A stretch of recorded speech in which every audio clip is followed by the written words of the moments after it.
Tapi sebenarnya tak ada schedule. So diorang ni datang lambat lah dekat airport. Bila sampai kat airport datang lambat, diorang dah terlepas dah. Walaupun flight masih ada, tapi rules and line kita tak adalah rules dia yang memang kita tak boleh nak berlari dan sebagainya. Dia dah tak boleh menunggu kita walaupun 1 minit tak boleh. Walaupun kargo kita, barang kita dah masuk flight, dia kena keluarkan balik. Dia orang rela keluarkan luggage kita daripada masukkan kita kat dalam kalau lambat. Airline dia punya rules macam tu.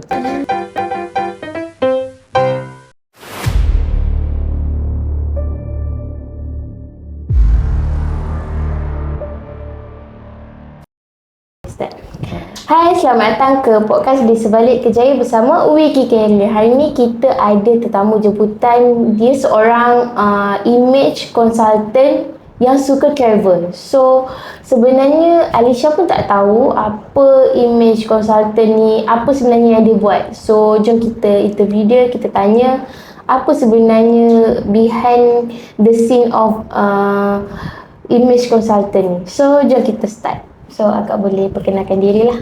Hai, Assalamualaikum. Nama saya Nur Fazidah binti Abdul Samad. Saya seorang perundi imej bertauliah. Alhamdulillah, tahun ini adalah tahun yang ke-10 saya menjadi seorang perundi imej. Selama 10 tahun ni, apa sahaja yang akak pernah pergi buat image consultant ni selain government punya sektor? Okay. Saya fokus utama memang government sector lah. Alright. Buat kursus-kursus untuk jabatan kerajaan dan alhamdulillah ini adalah tahun yang ke-10. Saya dah melatih lebih daripada 500 organisasi. 500 organisasi dan lebih 10,000 peserta yang sudah hadir dalam kursus saya. Selain pada government, kita ada IPT. IPT dan swasta pun kita ambil dan yang terbaru saya ada offer untuk personal coaching. Individu. Macam itulah. So fokus saya yang utama adalah government sector, yang kedua pekerja swasta, yang ketiga adalah IPT, yang seterusnya yang keempat adalah individu.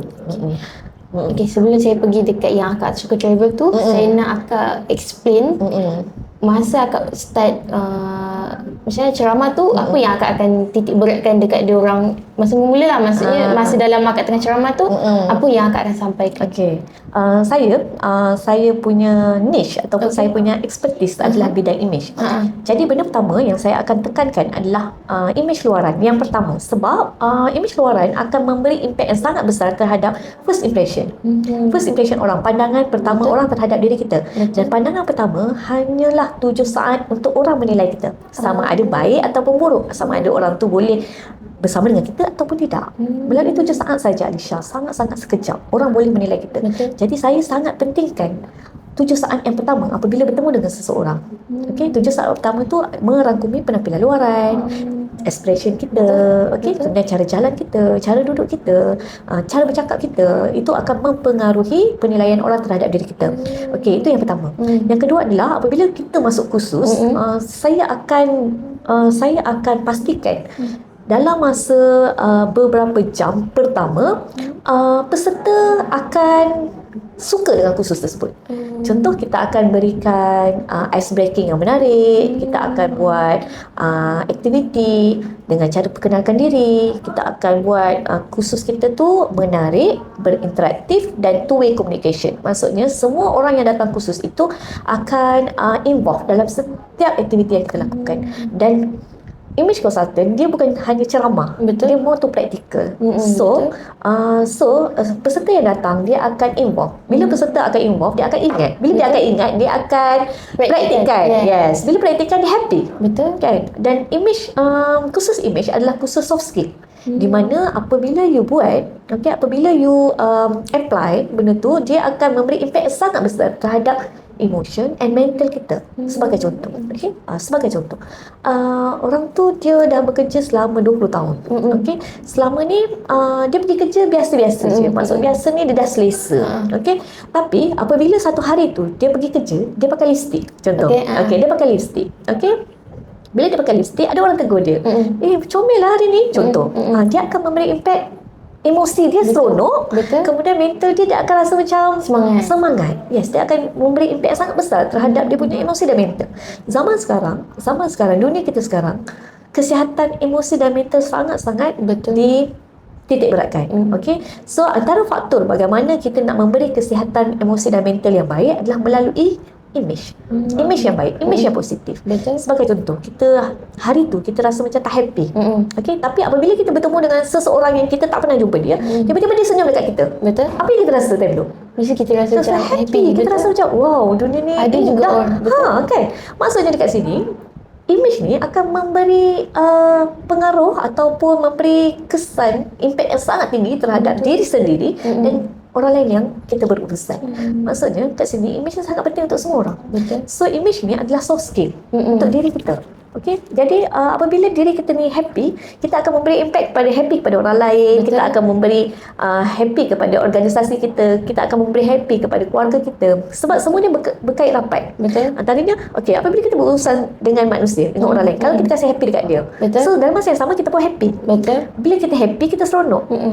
Samalah seronok dengan happy. Kita rasa macam seronok lah pergi bekerja. Semangat Betul lah. tak? Kemudian bila kita semangat pergi bekerja, kita akan memberikan yang terbaik untuk kejayaan kita. Betul tak? Bila kita kasih kejayaan yang baik ataupun kejayaan yang bagus, okey, impact dia adalah organisasi akan cemerlang. Bila organisasi akan cemerlang, maksudnya dia akan memberi impact kepada kita punya income. Betul. Kan? Naik gaji ke, dapat bonus ke. Betul. Dan kita akan happy kepada keluarga kita pula. Betul. Kita akan berkongsi kepada happy pula. Nampak tak dia punya kitaran tu? Yes, betul, kitaran tu. berkait-kait. Maksudnya dekat sini, image adalah salah satu faktor. Membuat orang lain Salah satu faktor kita added value terhadap orang lain, tambah nilai kehidupan kita dalam dunia yang semakin meruncing sekarang ni. Betul tak? Betul. Kan? Sama juga macam orang kata, kalau orang kata image ni nothing, cantik. Sebab orang ingat image ni adalah kecantikan semata-mata, tapi sebenarnya kecantikan itu bukan sekadar kecantikan luaran, dia akan disusuli dengan kecantikan dalaman. Betul. Kan? Maksudnya kat situ sangat-sangat besar lah. Kalau kita nak cerita memang banyak, sangat-sangat happy lah dengan kita punya kesulitan. Saya sangat-sangat happy apabila kita berkongsi. Okey, dia akan menambah nilai kehidupan orang lain juga. Betul. Maksudnya kita memberi manfaat kepada orang lain juga. Saya sangat happy bila orang kata, "Puan, saya selama ni saya rasa pergi kerja ni tak seronok." Tapi apabila kita dapat tips-tips image, okey, kita rasa seronok. Kita rasa berkawan seronok, kita nak pergi kerja semangat, kita nak rasa macam nak happykan family tu lebih, nak buat kerjaya kita lebih cemerlang. Macam itulah. Okey, faham. Lain akak sebagai perunding image ni, image consultant ni lah. Apa yang akak buat dalam kejayaan akak ni lah? Sebenarnya saya terkenal dengan seorang perunding image yang suka travel. Saya alhamdulillah saya ada syarikat travel agency sendiri.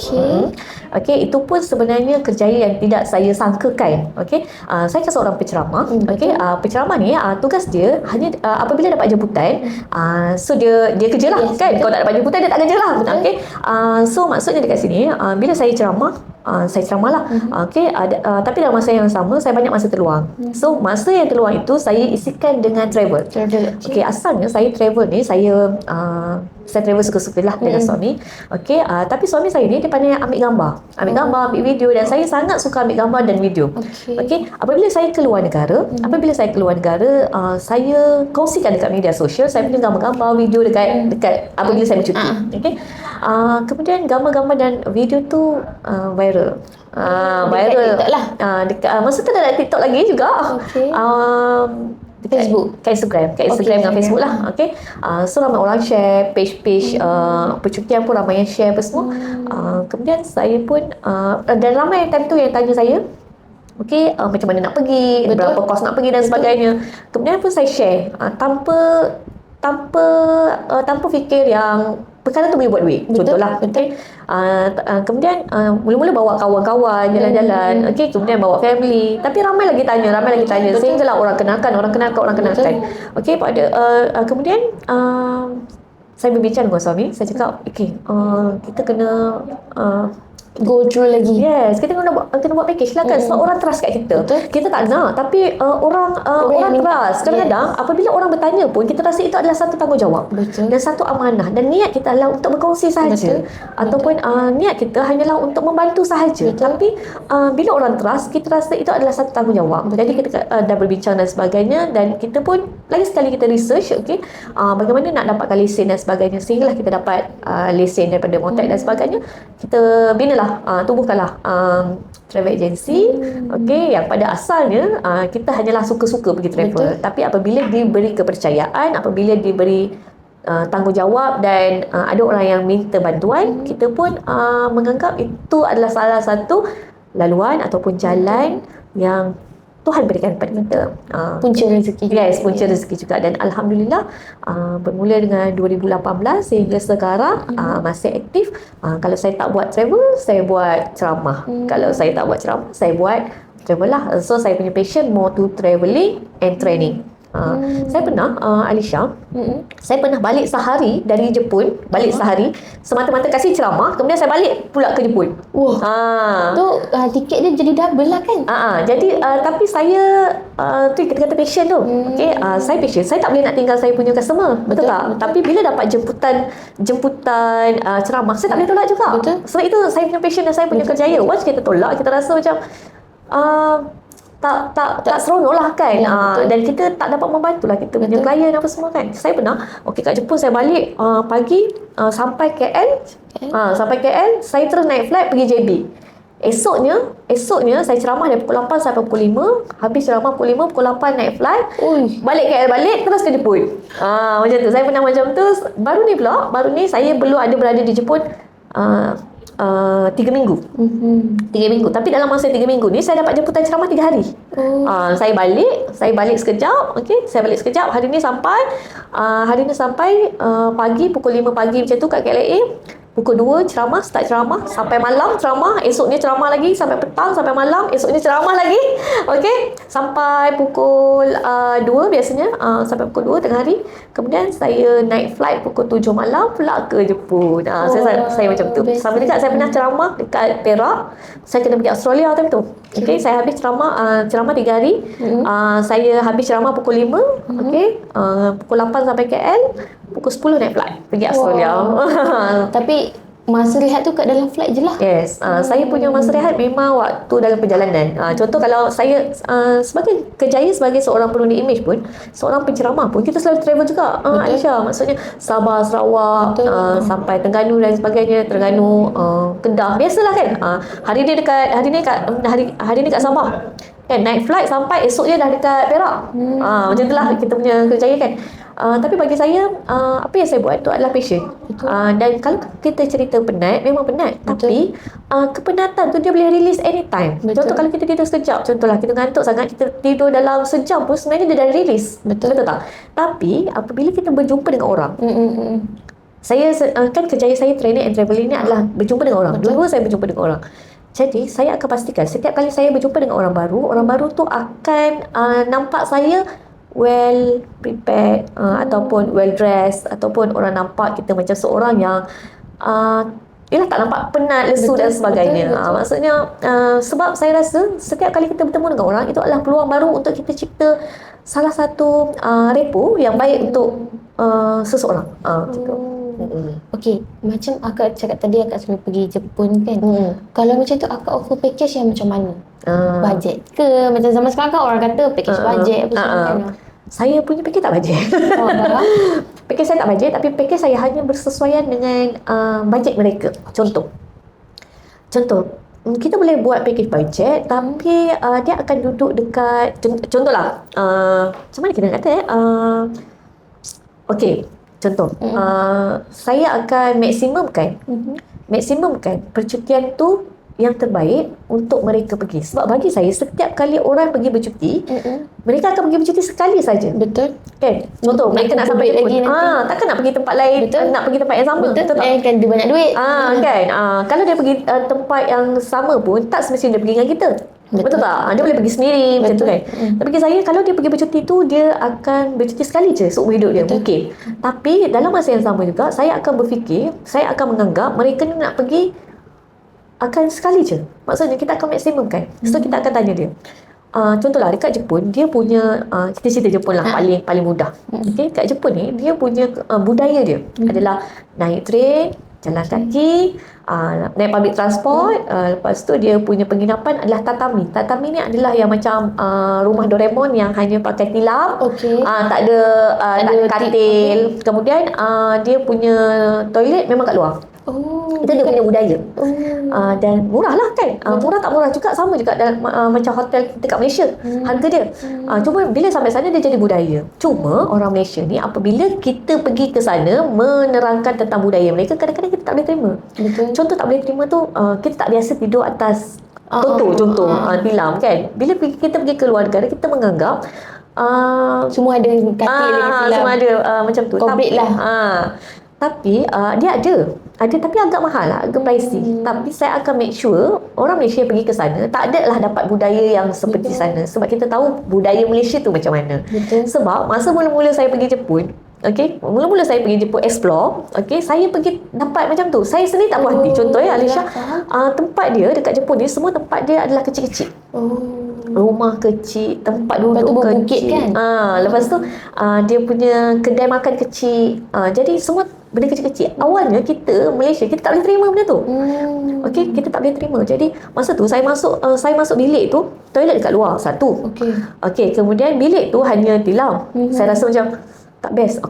Lagi yang tak bestnya Alisha adalah lagi yang saya bawa tu, dia tak boleh masuk dalam bilik tu. Kata macam mana tu? Kena letak kat luar. Dia kira luar rumah ke luar Dia hotel, luar bilik pada kita lah. Sampai macam tu sekali, betapa kecil ni kan. Tapi harga dia lebih kurang harga hotel kat Malaysia. Kita rasa mahal, tapi kat sana rasa yang dia paling murah. kecil lah. Rasa kecil lah. Kemudian kita explore lah tempat-tempat hotel-hotel yang ada toilet kat dalam, yang besar sikit, yang sesuai lah, ada ruang solat dan sebagainya, apa semua kan. Kita carilah explore macam tu. So kita kena faham budaya negara lain. Dalam masa yang sama juga kita kena faham juga dengan budaya kita, dengan orang yang kita berurusan. So kita explain dekat dia. Ada orang compare kan, puan dia harga bajet kan, puan kenapa harga mahal, contoh kan. Saya explain lah dekat dia, harga bajet you tengok dulu apa yang termasuk, apa yang tak termasuk. Tengok sendiri, hotel share bedroom kan. Betul. So dia tak baca yang tu, dia tak tahu. Sebab orang dia tak tengok pernah harga je. Yes, orang Malaysia ni dia bila tengok harga murah, dia akan terus nak dekat situ. Tapi dia sendiri tak tahu dan tak faham budaya kat sana. Tapi kalau orang yang nak datang dekat saya dan kata, puan saya nak harga bajet, saya nak harga bajet, saya tak boleh nak kasih, sebab bagi saya ini harga yang kita kasih untuk apa yang you dapat. Tapi kalau you nak harga bajet yang ni, it's okay. You boleh go through lah. Sebab sama juga, sekali lagi kita sebut, kita buat bisnes ni bukan untuk duit semata-mata. Kita buat untuk membantu you. Betul. Tapi Merasa. yes, kena faham benda tu dulu. Sama juga kena naik turun train kan. Betul. Ada orang turun naik train tu dia happy sebab nampak budaya dunia luar negara, apa semua kan. Ada orang yang dia orang tak biasa, orang Malaysia tak biasa jalan kaki. Percayalah. Yelah. Kan? Kalau nak parking, nak pergi mall pun parking mesti kat depan pintu punya. Betul. Tak nak jalan. Kau orang lain lah, saya lah tu. Kan tak nak jalan. Tapi bila kita pergi budaya orang, pergi ke luar negara, kita kena faham budaya dia. Dia orang pula berjalan, bekerja, naik basikal. Yes, kan? macam tu. So itu budaya dia. Jadi kalau ikut budaya dia, murah lah. Betul tak? Contohlah dengan harga berapa, naik public transport, share bedroom apa semua, harga RM5,000. Kita pula package kita, orang tengok dah RM7,000. Package saya RM7,000. RM7,000 mahal lah, puan rasa punya mahal. It's okay kalau nak pergi yang murah, ini ada yang murah, tapi kita punya pengalaman berbeza. Betul. Kita punya pengalaman berbeza. Tapi 7 tahun tu berapa hari? 7 tahun. 7,000 tu berapa hari? 6 hari. Tapi termasuk Shinkansen. Banyak. Dia punya banyaklah dia punya, maksudnya apa? Dia punya yang include dia. Yang include dia tu 7,000 tu dah termasuk flight tiket lah. Yes. Flight lagi. Biasa flight tiket berapa? 2,000 lebih. 2,000 untuk seorang lah. Seorang. Setiap tapi zaman sekarang ni tak tentu kan, tiket flight kan. Ada yang murah. Kalau murah mesti transitnya. Kan, transit. Ada yang direct lah. Kita memang ambil direct lah. Sebab kita tak nak waste masa, tenaga. Kan kita nak pergi satu tempat tu, kita nak pergi Jepun, tapi kita dah transit dekat China berpuluh-puluh jam. Contohlah kan. So kita punya main percutian tu dia akan waste dekat sini. Kita tak sampai dekat sini. So dia tak akan happy dekat sana. Sebab apa? Masa dengan tenaga diorang tu dah tak semangat dah. Gitu. Contoh kalau orang tu dia okey je transit, Kalau Ada dia ke? nak, Pernah ke? saya tak pernah buat lagi. Tak pernah buat transit. Saya sendiri pernah transit. Tapi untuk kita buat package transit ni payah. Sebab satunya macam ni Alisha. Transit ni kadang-kadang ada orang terlepas flight lah. Betul. Kan, diorang ni tak apalah. Jalan-jalan lah kejap. Jalan-jalan kejap. Lepas tu masa berbeza. Time dia kan beza kan. Betul. Satu. Lepas tu tak apalah, leader ada. Nanti pandailah leader cari. Benda-benda macam tu lah. Tiba sesat pula. Dia tak ada common sense. Kita takut yang tak ada common sense tu. Tapi kalau flight diorang beli sendiri, tiket flight diorang beli sendiri, diorang nak transit, tunggulah. Kita tak kisahlah itu dia punya, maksudnya dia punya tanggungjawab sendirilah kan. Tak ada kena-mengena dengan kita. Tapi tanggungjawab saya adalah saya akan pastikan kalau pergi Jepun diorang sampai betul kat Jepun. Kalau pergi Australia diorang sampai betul kat Australia. Yang selain tu saya tak nak. Saya tak nak memeningkan kepala. Ya, betul. Nanti orang tak ada common sense. Tak bayar kat kita. Dia dah keluarkan duit untuk kita. Sebenarnya bagi dia 100% dah tanggungjawab kita dah. Betul. Jadi common sense orang tak tepi. Sebab dia rasa aku dah bayar kau. Contoh kan, saya dah bayar you. So you settle je lah. Kalau I terlepas flight pun you dah ni kot. Macam tu contohlah. Kan kita pula nak kena beli tiket betul kan? Ada. Saya pernah ada pengalaman customer saya 14 orang terlepas flight. Terlepas flight. Nasib baiklah dia terlepas flight tu kesalahan daripada pihak airlines lah. Dia kata di schedule. Okay, tapi sebenarnya tak ada schedule. So diorang ni datang lambat lah dekat airport. Bila sampai kat airport datang lambat, diorang dah terlepas dah. Walaupun flight masih ada, tapi rules airline kita tak adalah rules dia yang memang kita tak boleh nak berlari dan sebagainya. Dia dah tak boleh menunggu kita walaupun 1 minit tak boleh. Walaupun kargo kita, barang kita dah masuk flight, diorang kena keluarkan balik. Diorang rela keluarkan luggage kita daripada masukkan kita kat dalam kalau lambat. Airline dia punya rules macam tu. Kemudian dia bila terlepas flight tu mereka boleh move flight lah. The next day diorang boleh move flight, tapi masalahnya tempat tinggal, kerugian kita habis. Masa hari pertama yang sepatut diorang sampai tu, diorang tak sampai. Kat situ hotel, transport, itinerary semua lari apa semua, kat situ kos dah hangus.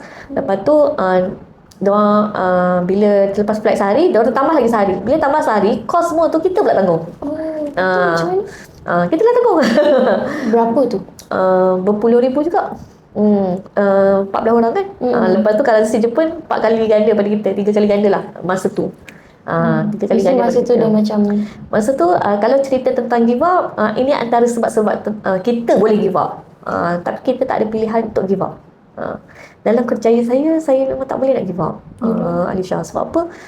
Sebab kita berhadapan dengan manusia kan. Betul. Saya pernah bergaduh dengan customer. Pernah juga bergaduh dengan customer. Kalau ikutkan give up lah kan. Betul.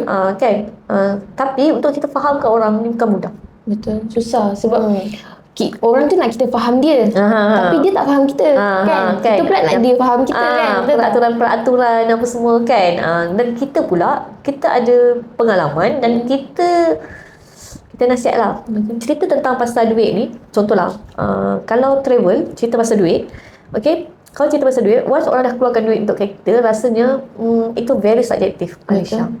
Contohlah dia bayar package dekat kita 2,000. So bagi dia 2,000 tu terlalu banyak. Betul. Sedangkan 2,000 tu kalau kita tukar currency dekat luar, 2,000 tu boleh jadi 500 je sebenarnya. Kan, tapi mereka tak faham yang tu. Betul. Ayat dia tu, aku dah bayar kau kot. Kan, banyak kot 2,000. Macam tu. Mereka rasa 2,000 tu sangat besar untuk dia. Tapi bagi kita 2,000 tu hanya 500 je contoh. Benda macam tu. So dia very subjektif lah. Manusia ni kalau cerita pasal duit, dia boleh bergaduh, boleh yang even dengan adik-beradik pun boleh berpecah. Yes, betul. Dengan kawan dan sebagainya. Lagi kan kita yang stranger yang handle duit dia orang kan. Betul. Dan dia rasa macam saya punya kerjaya, training dengan travelling berbeza sangat, Alisha. Jauh Kalau lah. kalau training orang akan lebih menghormati, lebih rasa macam kita ada credibility, ada rasa hormat lah, ada rasa hormat dan sebagainya. Dan nampak kita seorang yang boleh diangkat, boleh bawa, maksudnya orang yang dihormati. Okay, tapi untuk travelling tak. Travelling ni orang pula bayar kita. Dia orang bayar kita dan mereka anggap kita ni macam mak supir je lah. Yes, betul. Kan? Disuruh-suruh. Disuruh-suruh. Dan mereka akan anggap macam kita ni macam budak-budak macam tu lah, ataupun menganggap kita ni orang yang macam ni, orang jahat lah ambil duit dia. Macam tu kan. Padahal kita dah provide semua. Sedangkan kita pula hanya nak membantu dan niat kita untuk membantu. Betul. Kalau cerita give up, kita memang banyak kali give up, tapi kita belum stop sahaja. Macam tu. Akak ada company agency tu kan, travel agency tu.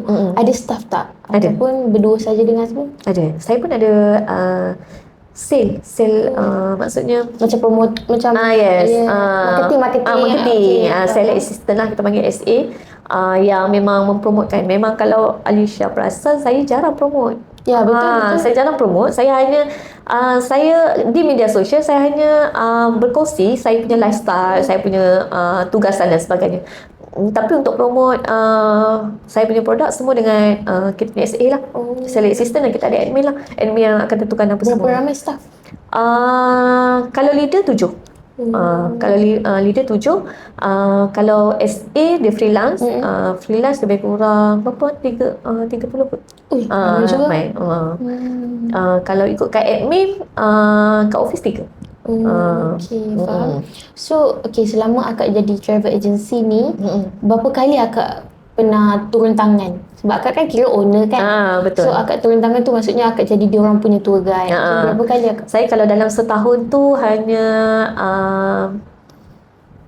tak lebih 5 kali lah. 5 grup lah saya akan, dan saya akan tengok juga grup yang saya bawa tu. Kadang-kadang ada orang yang request memang saya bawa. Okay, jadi saya akan pergi lah. Tapi begitu kadang ada assistant saya lah yang lead kan. Saya cuma datang Follow untuk je. follow sahaja. Yang menguruskan semua saya punya admin lah. Okay, selama jadi travel agency ni yang akak sendirilah ataupun akak tak lead orang tapi akak pergi travel tu. Mana saja negara yang akak pernah pergi? Saya dah 30 buah negara. The latest saya pergi awal tahun ni Norway, Finland, Sweden yang tengok aurora. Wah, itu berapa jam flight tu? Jauh, lebih kurang 30 jam baru sampai. Dari Malaysia pergi ke Qatar. Yes. Malaysia, Qatar, London, Finland. 30 jam baru sampai. Yang aurora tu yang atas tu. Yang kaki hijau tu. Saya baru tengok cerita. Ada cerita Korea tu, saya tak ingat. Dia tengok aurora lah. Aurora. Kita panggil aurora hunting. Betul. Dekat negara Nordik kita panggil. Saya kalau Europe macam Switzerland, Italy. Saya nak pergi situ. Switzerland saya dah 2 kali. Switzerland, London banyak kali dah. 11 lah. Untuk seorang. Untuk Switzerland. Switzerland. Tapi kalau Switzerland saya akan pergi 3 negara lah. Switzerland, Italy dengan Australia. Itu dah termasuk ni ke? Kos tu? Yang berapa bulan? Betul. 11 ribu. Cuma kat sana makan kita masak. Sebab sana makan tak halal ke? Susah cari makanan halal. Dan kalau makanan halal sangat-sangat mahal lah. Switzerland, Italy, Australia, London, Paris. Semua tu saya dah pergi lah. Switzerland tempat dia sangat tenang. Dan kalau kita cerita tentang kecantikan, keindahan, kat situ lah paling cantik lah. Kalau orang tanya, so far lah saya pergi, memang Switzerland antara the top lah saya pilih. Ada orang kata New Zealand lagi cantik, tapi saya pun tak pasti. Pernah pergi ke New Zealand? Belum. Ada next nanti? Saya the next nanti kita plan dalam bulan 10 nanti saya nak pergi Balkan. Balkan tu kat mana? Balkan tu Balkan. Negara Balkan dia macam negara apa ni, Bosnia, Kotor, Montenegro, macam tu lah. Itu dekat belah-belah mana? Europe. Belah-belah Europe ke atas, ke Istanbul sana lah. Kiranya akak akan sewa kereta ke? Sewa kereta lah. Kalau macam tu berapa hari akan pergi? Kat sana sebab flight pun lama, kita akan paling minimum pun 10 ke 14 hari lah, 2 minggu. Kalau macam Jepun, Korea ni kita ambil 5-6 hari pun dah cukup kan. Kalau dekat sana memang kita kena belah-belah hari lah. Sebab flight satu mahal, satu lagi lama, ambil masa kan. Kalau flight direct pun lebih kurang 10 jam macam tu kan. Untuk pergi ke yang Balkan? Sana, dari sana. Bestnya. Jadi dah alang-alang kan. Alang-alang flight tu lama kan. Belum kita transit kat Perth semua lagi kan. Bestnya saya nak pergi juga travel, tapi sikit-sikit lah kan. Tak apa, slowly insyaAllah. Masa mula saya pun slow-slow juga dulu. Kan. Asalnya itulah, asalnya start suka-suka macam tu lah kan. Tak boleh. Semangat. Kena kerja keras. InsyaAllah. So, pernah tak pergi negara yang paling bahaya? negara paling bahaya, saya ada pengalaman di negara, kalau kita sebutlah kan, Tapi nanti macam biasalah, Paris, saya dan tim satu grup kena pickpocket. Dan ulat tiket. Kalau tiket tu buat apa? Kita sampai, kita pergi masa tu 5 negara. Okey. London, Amsterdam, Paris, Jerman. Sebab dia berdekatan je kan? Masa tu sebelum PKP. Okey. Ada dekat-dekat je naik train je. So kita naik train. Sampai kat train kat Paris ni, kita nak dah sampai ni, kita nak pergi ke train, kita panggil metro lah. Local train ke rumah kita. Okey. Ke apartment kita. Jadi kita pun belilah tiket kat kios. Okey. Kemudian datanglah seseorang ni, datang offer tiket. Dia kata nampak kita macam foreigner lah bagi dia kan. Lepas tu dia tu macam pakai baju metro, macam baju office lah kan. Datang, dia kata dia ada tiket. Dia kata, so tak payah beli dekat kios, beli kat dia je. Kita pula percaya. Yes, kita pun mana lah tahu, kita ni husnuzon. Betul. Kita ni husnuzon kat mana-mana negara kan. So kita pun, diorang nak bantu kita. Kita pun pergilah ikut dia. Pergi ikut dia tu, dah bayar kat dia, dia dapat tiket. So kita pun tak kisahlah. Lepas tu tengok dia dah hilang. Tak apalah lagi kan. Okay, so kita dah dapat tiket ni, kita pun pergilah dekat nak masukkan kat mesin tu. Kita masukkan mesin tak boleh. Masukkan mesin tak boleh. Okay, kita kata, ya sudah, macam mana kita ni kan. Lepas tu pergilah dekat information counter, kata tiket tu sebenarnya dah guna. Lepas tu kita pun, kita dah kena dah ni. Betul. It's okay lah kan. So beli first tiket time baru. First time. Okay. Lepas tu, masa tu dah negara ketiga tapinya. Okay. Cumanya kita tak tahu negara. Kita baru sampai dekat Paris sampai kan. situ. Lepas tu pergi information counter, belilah tiket baru. So dah belah kat situ. Okay, tak apa lagi. So kita orang pun pergi dengan bag-bag semua ni kan, naik metro. Bila naik metro tu, kawan-kawan dah pesan dah. Masa kita orang 6 orang saja.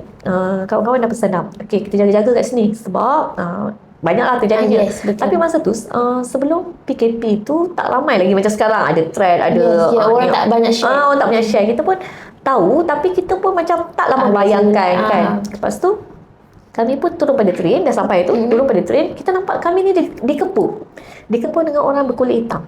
Dia tengok, bila kita tengok dia tengok kita. Waktu kita tengok orang tu pun dia macam orang tak macam kita dikepung. Lepas tu, tapi betul, kita orang jalan, kita dengan bawa bag dia dengan kita wanita bertudung dia.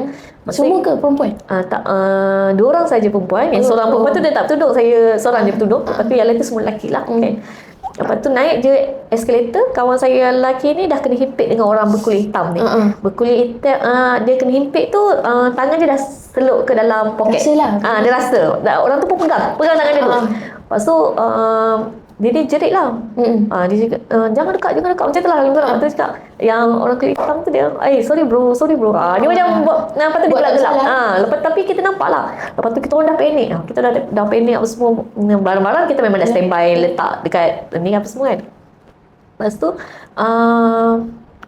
kawan yang perempuan tadi tu, dia trauma, beg dia dah kena buka kat belakang. Macam tu lah. Ya, dia pakai beg belakang ni. Okay. Tapi kita dah pesan dah. Tapi dah kena koyak lah maksudnya. Tapi tak ada hilang apa-apa, cuma dia trauma. Dia baru sempat je. Kita orang dah menjerit dah time tu. Menjerit tu macam Yelah, kena isteri. Tapi kita takut juga sebab negara orang kan. Ya, Kita nak menjerit pun takut orang tak nak tolong. macam baru ni kan ada isu yang mereka hilang, dia tinggal laptop dia kan. Dekat dengan pasport kan. Dekat kereta. Itu memang mengundang lah kan. Betul. Lepas tu kita orang sampai je apartment, kita orang dah tak keluar-keluar lah. Nasib baik apartment kita orang tu betul-betul menghadap Eiffel Tower. Jadi pergi Paris, mahal juga lah. Time tu kan satu malam apa semua, tapi kita share apa semua kan. Tapi memang pergi Paris hanya untuk Eiffel Tower tu je. So dapatlah hampir kita impikan kat situ. Cuma nak keluar tu kita orang rasa macam lepas tu kita nak keluar, kita tak naik train dah, kita naik Grab lah, tapi mahal lah kan. Kat sana Uber. Kiranya macam naik train tu bahaya jugalah untuk bahaya. kalau beginner yang baru first time tak boleh nak kena alert sentiasa kan. Kena alert. Kawan saya hilang RM10,000 dekat Paris lah tu. RM10,000 Malaysia. Tapi cash diorang. Cash diorang ke cash kita? Cash diorang lah. Tapi dia dah tukar lah siap-siap kan. Tapi dia bawa duit cash habis semua. Kan, dia punya backpack dia tu. Kita ingat Eiffel Tower tu tempat love punya ni kan romantik rupanya. apa semua kan. Tapi diorang kata diorang kat sana pun diorang ni kan macam tepi jalan. Dan kita first impression ataupun kita punya mindset kan, tak sabarnya nak pergi Paris apa semua kan, tapi bila sampai dekat train tu kita dah bau yang tak sedap, bau hancing apa semua kan. Lepas tu kita rasa macam tu lah, lepas tu kita kena tipu apa semua kan. Ya, betul. So sebenarnya banyak je tak asal. Banyak sebenarnya kat mana-mana pun. 30 negara yang akak pergi, negara mana yang akak rasa selamat, negara first yang selamat, akak bagi 3 lah. Negara first yang selamat, kedua, ketiga. Okay, Switzerland yang first. Okay, kemudian Norway. Norway. Negara mana lagi ya? Jepun. Jepun yang ketiga. Yang ketiga. Jadi yang paling tu Switzerland. Sebab Switzerland ni kita tak berurusan dengan lokal sangat. Kita mostly kita berurusan dengan lokal ataupun kita sendirilah, free. Yes, kita just macam enjoy the scenery, pergi tempat-tempat yang kalau kita nak berurusan dengan lokal pun just kita pergi kedai-kedai dorang nak beli souvenir dan sebagainya. Itu sajalah. Tapi kalau Switzerland sewa kereta lah, tak ada naik train apa. Tak ada. Kita betul-betul tapi ada train yang cantik tu kan? Kita naik train yang nampak gunung dan sebagainya. Kat situ. Memang wajib pergilah kan. Tapi kalau kita naik kalau kita bawa sendiri ni, nampak tempat cantik kita berhenti. Tapi memang cantik lah. Saya pun ada plan nak ke sana lagi juga. Berapa tu bajet? Bajet 10 lah. 10 ke atas. Itu yang paling minimum.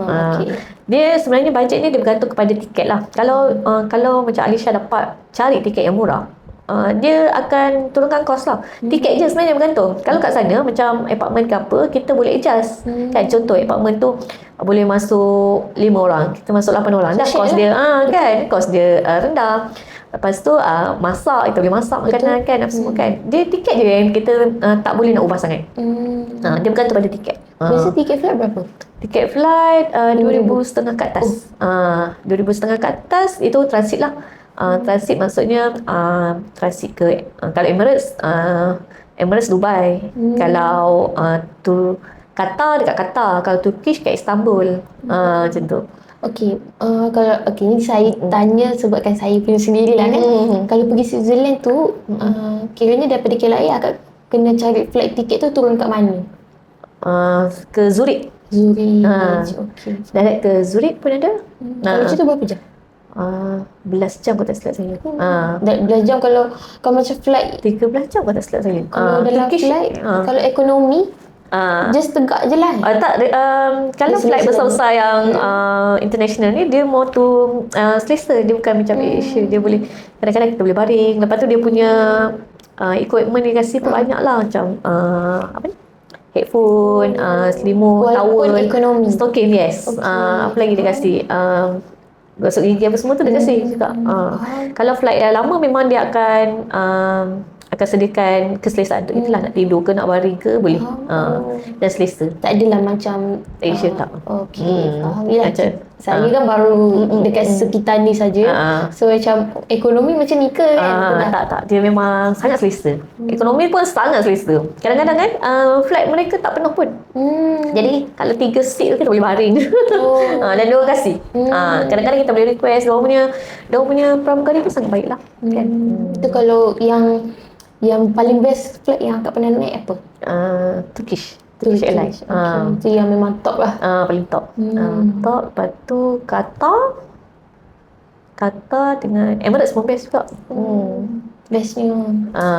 Semua saya jadi macam InsyaAllah boleh. Okay, sekarang kita dah masuk game segmen. Game title. Game yang pertama, game title cepat jawab. Image consultant. Jawab dalam masa 5 saat. Suit atau smart casual? Suit. Kuala Lumpur atau Paris? Travel seorang diri atau berkumpulan? Airport dress up atau comfort dress up? Comfort. Instagram atau LinkedIn? Instagram. Shopping atau sightseeing? Sightseeing. Backpack atau luggage? Kita masuk game yang kedua. Game title Perunding Image versus Reality. Akak jawab mitos atau fakta? Perunding image hanya fokus kepada pakaian. Mitos. Penampilan yang baik boleh meningkatkan keyakinan diri. Fakta. Semua branding image perlu sentiasa memakai pakaian mahal. Tidak. Mitos. Sorry, kita dah masuk game yang ketiga. So, game title betul atau bohong dunia branding image. Okey. Akak boleh jawab betul atau bohong. Okey. Saya pernah memberi konsultasi kepada klien secara online dari luar negara. Betul. Saya pernah terlupa membawa pakaian satu sesi penting. Betul. Saya tidak pernah mengambil gambar ketika travel. Tidak. Okey. Bohong kan? Bohong. Alright, okay. Pada anda semua yang baru nak memulakan kerjaya ataupun baru nak berjinak-jinak untuk travel ke luar negara, nasihat saya, yang pertama adalah banyakkan dulu berimpian. Banyakkan dulu berimpian. Ada targeting, target, nak ke mana, dan banyakkan ilmu-ilmu yang kita nak explore. Alright? Cari satu turning point ataupun passion anda dalam kerjaya ataupun dalam kehidupan anda. Apa yang kita nak? Apa yang kita nak? Kalau anda nak keluar negara, saya yakin setiap orang, semua orang berimpian, berimpian untuk keluar negara. Tapi bagaimana kita nak memulakan langkah pertama? Yang pertama adalah kenalah berimpian dulu. Kemudian cari ataupun explore anda punya passion. Bila dah ada passion, usaha sebaik mungkin, buat yang terbaik, jangan mudah putus asa, jaga kesihatan emosi dan mental kita, kemudian berikan yang terbaik terhadap apa yang kita lakukan.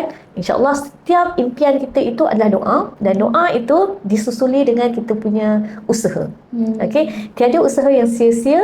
Percayalah, waktu sekarang inilah adalah waktu yang terbaik. Bila orang tanya bila waktu terbaik untuk travel, sekarang. Betul. Jangan kata nanti, jangan kata alah dah terlepas ataupun dah terlambat. Tidak sebenarnya. Jangan ikut orang, ikut kata hati dan ikut kemampuan diri. Itu sajalah ya. Kemudian di luar sana sebenarnya dunia kita sangat-sangat luas. Anda akan apabila bermusafir ataupun kita travel ke luar negara, sebenarnya ada banyak benda yang kita akan dapat. Bukan sekadar pemandangan yang cantik, bukan sekadar orang kata dapat update media sosial dan sebagainya. Sebenarnya kita akan dapat sesuatu yang kita tak dapat apabila kita duduk diam. Sebagai contoh, jiwa kita, semangat kita, motivasi kita, diri kita, tambah nilai dalam kehidupan kita untuk orang lain juga. Itu dia. So sebenarnya banyak sangat hikmah dan ibrah apabila kita bermusafir ke tempat orang. Jadi berimpianlah. Berimpianlah, ada target, usaha dan buat yang terbaik. Alright. So korang, itu saja daripada kami. So korang kalau nak dengar kerjaya yang lain, korang boleh komen dekat bawah, and jangan lupa like, comment and share. So jumpa korang lagi untuk next episode. Bye.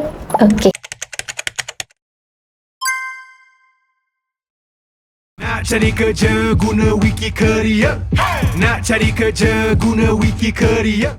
Nak kerja wikicareer.com.my.